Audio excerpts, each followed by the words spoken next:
너희를 대면하면 유순하고 떠나 있으면 너희에 대하여 담대한 나 바울은 이제 그리스도의 온유와 관용으로 친히 너희를 권하고 또한 우리를 육신에 따라 행하는 자로 여기는 자들에 대하여 내가 담대히 대하는 것 같이 너희와 함께 있을 때에 나로 하여금 이 담대한 태도로 대하지 않게 하기를 구하노라.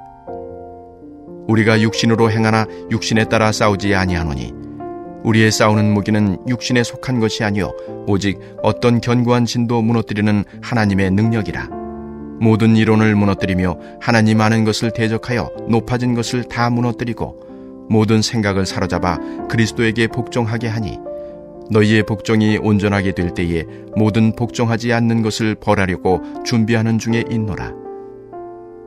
너희는 외모만 보는도다. 만일 사람이 자기가 그리스도에게 속한 줄을 믿을진대 자기가 그리스도에게 속한 것 같이 우리도 그러한 줄을 자기 속으로 다시 생각할 것이라. 주께서 주신 권세는 너희를 무너뜨리려고 하신 것이 아니요 세우려고 하신 것이니 내가 이에 대하여 지나치게 자랑하여도 부끄럽지 아니하리라. 아멘.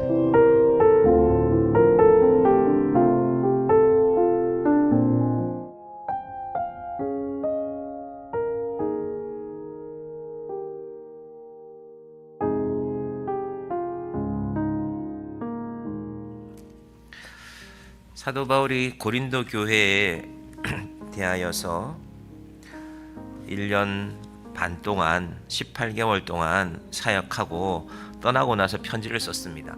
그런데 고린도 교회에 있을 때는 사도 바울이 온순하게 유순하고, 오늘 1절 보십시오. 너희를 대면하면 유순하고 떠나 있으면 너희에 대하여 담대한 나 바울은, 이게 무슨 말이냐면 고린도 교회에서 사도 바울이 고린도 성도들을 만났을 때는 부드럽고 온유하게 인자하게 대했다는 것입니다. 그랬던 사도 바울이 편지를 썼는데 이런 나쁜 놈들, 예를 들자면 너희들 그런 일을 하면 안 돼. 그거 하나님이 싫어하시는 일이야. 이 일이 근본적인 바울과 지금 고린도 교회 일부 성도들과의 이 갈등의 내용입니다. 자, 그러면 사도 바울은 왜 그랬을까? 할 수 있으면 성도들에게는 온유하고 유순한 것이 좋죠. 목회자도 그러는 것이 좋지 않습니까? 그런데 필요할 때가 있다는 것입니다. 담대해야 할 때가 있다는 것입니다. 사람이 좋다고 좋아 우리 집에 있는 물건 다 빼앗아가고 우리 가족들을 해치고 있는데 괜찮아 이러면 문제죠. 바울은 지금 교회를 지키기 위해서 담대하게 글을 쓰고 있습니다. 자, 2절도 봅니다. 또한 우리를 육신에 따라 행하는 자로 여기는 자들에 대하여 내가 담대히 대하는 것 같이 너희와 함께 있을 때에 나로 하여금 이 담대한 태도로 대하지 않게 하기를 구하노라. 사도 바울이 글을 쓸 때 너희의 이런 문제는 반드시 고쳐야 된다, 담대하게 강한 어조로 썼지만 한편으로는 여러분, 사람과 사람을 대하는데 화를 내는 것이 뭐가 좋을 일이 있습니까? 모든 일이 부드럽고 유순하고 편안한 것이 좋지 않습니까? 바울도 그것을 원하는 것입니다. 바울이 싸우기를 원하는 것이 아니라 내가 쓴 이 글을 통하여서 너희가 돌이켜서 하나님이 원하시는 자리로 돌아오기를 원한다는 것입니다. 우리가 다시 만날 때는 우리가 불편해서 되겠느냐? 우리가 복음 안에서 하나가 된 사람인데 라는 말을 하고 있는 것입니다. 그런데 바울의 반대파에 있는 사람들은 끝까지 사도를 공격하죠. 그래서 고린도후서 앞으로 보시면요, 10장, 11장, 12장, 13장까지 가요. 사실은 다 사도 바울의 사도권을 변호하는 내용입니다. 너희가 나를 사도로 인정하지 않으면 안 된다. 사실은요, 사도 바울은 사도가 아닌 것이 맞습니다. 목사님 이상한 얘기 하시네. 지금까지 사도 바울이 사도라고 해놓고는 예수님의 12제자라는 기준을 사도로 보면요, 바울이 사도가 아닌 것은 맞지요. 베드로 사도, 오히려 요한 사도, 아니면 도마 사도 이렇게 불러야 맞지만 사실은 성경이 또 우리 기독교에서는 사도 바울만큼 그 이름 앞에 사도가 강조된 사람이 없습니다. 왜냐하면 중요하기 때문에 그렇습니다. 베드로는 자기가 사도라고 부르지 않아도요, 사람들이 다 알고 있습니다. 그 사람 예수님이 제자 맞잖아. 근데 사도 바울은요, 이방인들의 교회에 복음을 전하기 위해서는 이 사도권이 세워져야 됩니다. 더 엄밀하게 말하면 사도 바울의 사도권은 12명의 제자들 무리에 속하지 않았지만 예수님을 통하여서 직접 하나님의 은혜로 사도가 된 사람이기 때문에 그렇습니다. 자, 이 사도 바울이 말하기를 3절로 가봅니다. 우리가 육신으로 행하나 육신에 따라 싸우지 아니하노니 우리의 싸우는 무기는 육신에 속한 것이 아니요 오직 어떤 견고한 진도 무너뜨리는 하나님의 능력이라. 모든 이론을 무너뜨리며. 오늘 여기에 설교의 중요한 관점이 있습니다. 이 예루살렘에서 온 사도들의 추천서를 받아온 사람들은 바울은 사도도 아니야 라고 말하지만 사도 바울은 나야말로 진정한 사도라고 말하는 것입니다. 그런데 사도인 자신이 싸우기는 해야 되는데 방법이 다르다는 것입니다. 세상에는 많은 싸움의 방법이 있죠. 말로 싸우는 방법도 있고 주먹으로 싸우는 방법도 있고 총칼을 들고 싸우는 방법도 있고, 사실은 요즘 전쟁들은 더 무섭죠. 가만히 앉아서 버튼 하나 누르면 수십억 수백억짜리 미사일이 날아가서 수백 명 수천 명을 한꺼번에 죽이지 않습니까? 그런데 사도 바울은 지금 이 싸움을 육신의 싸움을 하지 않겠다라는 것입니다. 여러분, 우리가 세상에 나가 싸우는 것은 어떤 싸움일까? 자, 세상에 나가 싸우는 방법은요, 세상의 방법들로 싸우는 것이 맞습니다. 세상 사람들은 이 정도는 좀 봐줘. 예, 제가 건설에서 다닐 때 보면은 그때가 90년대 말이었음에도 불구하고 여전히 세상 사람들은 분명히 봐도 철근 개수가 맞지가 않아요. 근데 말할 수가 없어요. 몇 사람이 얽혀 있는지를 몰라요. 분명히 한 묶음이 100개씩 묶여져야 되는데, 근데 철근 그게 세는 게 참 힘들거든요. 둥그랗게 100개가 묶여져 있으니까. 그런데 표시를 하면 세가면 93, 94, 95 이렇게 들어있는데도 다 통과를 시켜요. 원래는 그러면 안 되는데, 그거는 나라에서 돈을 받고 하는 일들인데, 그런데 누군가가 말하는 것이 쉽지가 않습니다. 왜? 오래전부터 그렇게 해왔고 그렇게 했던 돈들이 어떤 일에 쓰이고 있어요. 예를 들면 술을 마신다든지 좋은 밥을 먹는다든지 골프를 친다든지, 이런 일들이 세상에 벌어지고 있구나. 여러분, 세상은 세상의 방식대로 쌓아갑니다. 물론 세상은 늘 말합니다. 공정하고 정직하게 우리는 하고 있습니다. 그런데 반대편으로는, 겉으로는 그렇지만 사실은 그렇지 않은 방식으로 살아가는 것. 그래서 특히 무리를 짓는 것이 무섭지 않습니까? 이번에 이런 나라에서 일어난 여러 가지 일들을 두고도 여전히 자기 무리의 이익을 추구하는 사람들이 있습니다. 언론들도 잘 보면 처음에는 국민들이 방향이 완전히 틀은 것 같으니까 안 되겠다 하다가 또 언론들의 태도가, 제가 어제 신문부터 보니까 이제 언론들도 조금씩 변하는구나. 또 그 가운데서 자기 이익을 챙기는 것입니다. 여러분, 그래서 오늘도 우리가 세상을 살지 않습니까? 세상은 세상의 방식대로 살아가는구나. 근데 예수 믿는 우리는 어떻게 살아가야 될까?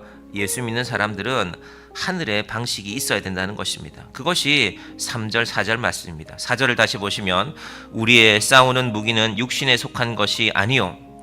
예루살렘에서 온 사도권을 변호하는 예루살렘 사도들의 추천서를 자랑하는 그 사람들은 세상에 보이는 방식으로 자랑한다.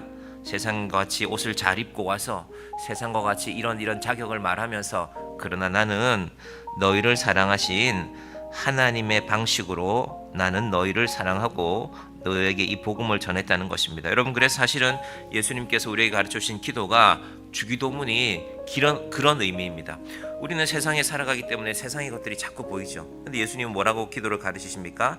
하늘에 계신 우리 아버지, 너희는 이 땅에 살지만 하늘에 너희가 아버지가 계시다는 것을, 너희 아버지가 계신다는 것을 잊어버리지 말라는 것입니다. 세상은 자꾸 세상의 방식대로 이 정도는 눈 감아줘 할 때도 아버지의 이름을 거룩하게 하시며, 너희는 그 아버지의 자녀가 된 사람들이기 때문에 그 거룩함을 잊어버리지 말라라는 것이 바로 사도 바울의, 예수님께서 우리에게 가르쳐주신 기도입니다. 여러분, 세상은 그렇게 호락호락하지 않습니다. 4절을 잘 보십시오. 우리의 싸우는 무기는 육신에 속한 것이 아니요 오직 어떤 견고한 진도 무너뜨리는. 세상이 견고하지요. 여러분, 권력을 한번 잡은 사람들 절대 놓지 않습니다. 그 맛을 알거든요. 권력이 이렇게 좋구나. 이 권력 우리가 계속 가지고 있어야지. 지금 그런 일들이 여의도에서 벌어진 것 아닙니까? 새로운 누군가가 가져도 또 문제는 생길 것입니다. 그런데 지금 이 상황은 나라 전체를 위기로 무너뜨리는, 위기로 몰아넣는 일이기 때문에 싸워야 할 때인 것입니다. 그러나 세상을 알아야 됩니다. 오직 어떤 견고한 진도, 세상은 견고하다는 것입니다. 그렇게 쉽게 포기하지 않습니다. 교회가 세상에 복음을 전하면 세상 사람들 그렇게 쉽게 마음 열지 않습니다. 그러나 결국은 어떻게 됩니까? 오직 어떤 견고한 진도 무너뜨리는 하나님의 능력이라. 여러분, 우리가 아침에 이렇게 나와서 말씀 듣고 찬양하고 기도하는 것이 세상의 어떤 견고한 진도 무너뜨리는 하나님의 능력이 됩니다. 우리 교회가 이렇게 4년 전에 건축 허가를 이미 받았거든요. 그래서 건물이 이렇게 들어서 있습니다. 우리가 4년 동안 이렇게 하지 않았습니까? 근데 시에서는 우리 교회가 서 있는 땅을 아직도 대지로 안 바꾸고 있었어요. 물론 뭐 제가 그걸 일일이 확인 못한 그런 일도 있겠지만은, 근데 자신들이 허가도 안 내준 땅에 교회가 4년 동안이나 세워져 있었는데 아무로 잘못했다고 말하는 사람이 없어요. 생각해 보니까 시청 직원도 어제도 통화를 했고 본인들이 원하는 서류를 다 갖다 냈는데도 쉽게 되지 않는구나. 근데 제가 놓칠 뻔한 일들을 순간순간 챙기게 됩니다. 어제도 다 했으니까 이제 기다리면 되겠지 했는데 막상 전화해 보니까 또 말이 달라졌어요. 하나님, 우리의 싸우는 무기는 세상은 견고한데 제가 눈치로는 그렇습니다. 분명히 본인들이 잘못한 게 맞는데 본인들이 잘못했다는 말은 하기 싫은 거예요. 그래서 적당히 해주는데, 그런데 자기들의 요구 조건은 또 다 채우려고 하는 것 같습니다. 안타까운 일이죠. 그러나 우리는 기도하는 것입니다. 저는 기도합니다. 어떤 견고한 진도 무너뜨리는 하나님의 능력이라. 그럼 이제 책임 문제로 넘어갈 것인데 4년 전에 왜 그랬냐? 왜 땅을 대지로 바꾸지도 않았는데 건축 허가를 다 내줬냐? 이런 문제가 아마 있는지는 모르겠습니다. 그래서 또 기도하고 오늘은 이제 시청에 다시 한번 가서 상황들이 어떤지 확인하려고 합니다. 여러분, 세상에서 일어나는 모든 일들을 견고한 진이라고 생각하시면 됩니다. 만만하지 않습니다. 당신 틀렸잖아. 내가 틀렸네 하는 세상은 없습니다. 그러나 하나님 앞에 바른 것을 붙들고 기도하는 자라는, 우리가 악한 것을 기도하는 것이 아니라, 하나님, 이것이 바른 방법 아닙니까? 자, 8절로 가볼까요? 7절 8절로 가볼까요? 너희는 외모만 보는도다. 만일 사람이 자기가 그리스도에게 속한 줄을 믿을진데 자기가 그리스도에게 속한 것 같이 우리도 그러한 줄을 자기 속으로 다시 생각할 것이라. 이 외모라는 것은 예를 들면 옷 입는 것도 포함되고요. 사도권을 받아서 온 사람들은 잘 입고 왔을 것 같아요. 바울에 비해서. 사도 바울은 지금 몇 년째 떠돌고 있거든요. 옷을 잘 입고 그럴 수가 없습니다. 하지만 세상은 외모를 보지만, 그러나 나는 그리스도에게 속해 있기 때문에 자기가 그리스도에게 속한 줄을 믿을진데 자기가 그리스도에게 속한 것 같이 우리도 그러한 줄을 자기 속으로 다시 생각할 것이라. 나는 너희 앞에 번듯한 옷 입고 서지 못했지만 그러나 나는 그리스도에게 속한 자다. 너희가 그것을 믿어야 된다고 말씀하고 있는 것입니다. 8절은 같이 볼까요? 주께서 주신 권세는 너희를 무너뜨리려고 하신 것이 아니요 세우려고 하신 것이 아니니 세우려고 하신 것이니 내가 이에 대하여 지나치게 자랑하여도 부끄럽지 아니하리라. 고린도 교회 일부 성도들은 생각합니다. 바울이 우리를 이렇게 질책하고 우리를 이렇게 혼내는데 그게 우리 순종하면 자기들의 자존심, 자기들이 교회 안에 가지고 있던 지위가 다 무너져 버리는 거 아니야? 지금 대한민국에도 보면은 그런 자들이 곳곳에 있지 않습니까? 내가 지금까지 누려왔던 건 무너져 버리는 거 아니야? 그것이 아니라 교회 안에서는 하나님이 주신 권세가 진정으로 너희를 바로 세우는 것이다. 너희가 지금 무언가 세워놓은 그것을 지키는 것이 아니라 하나님이 주신 권세가 너희를 무너뜨리는 것이 아니라 그것이야말로 너희를 세우는 것이다. 여러분, 우리의 믿음이 날마다 온전하게 세워지기를 바랍니다. 우리는 내가 세워놓은 그것이 무너지면 세상이 다 끝날 것 같습니다. 그러나 사도 바울은 하나님의 권세를 통하여서 진정한 교회를 세워나가는 것입니다. 이 땅에 우리 정향교회가 정말로 온전한 교회로 하나님이 주신 권세를 나타내는 교회가 되기를 주님의 이름으로 간절히 축원드립니다. 기도하겠습니다. 하나님 아버지, 감사합니다. 하나님께서 이 땅 가운데 교회를 세우시고 사도 바울을 통하여서 특별히 그 교회가 온 이방 민족들에까지 전파되게 하였습니다. 하나님 세상의 방식과 하나님의 나라의 방식이 있습니다. 세상은 그들이 세운 진이 결코 무너지지 않기를 원합니다. 그들의 이익이 사라지는 것을 두려워합니다. 하나님 그 세상에서 우리가 살고 있습니다. 그러나 어떤 견고한 진도 하나님의 능력 앞에서는 무너지게 됩니다. 아버지 하나님, 우리가 그것을 믿고 이 아침에도 기도하는 것입니다. 이 우리의 가정이 믿음 안에 바로 세워지게 하여 주시고, 이 나라가 믿음 안에 바로 세워지게 하시고, 무엇보다도 하나님의 교회가, 정향교회가 하나님의 말씀의 진리 위에, 하나님의 은혜 위에 바로 세워지는 교회가 되게 하여 주시옵소서. 예수님의 이름으로 기도드립니다. 아멘.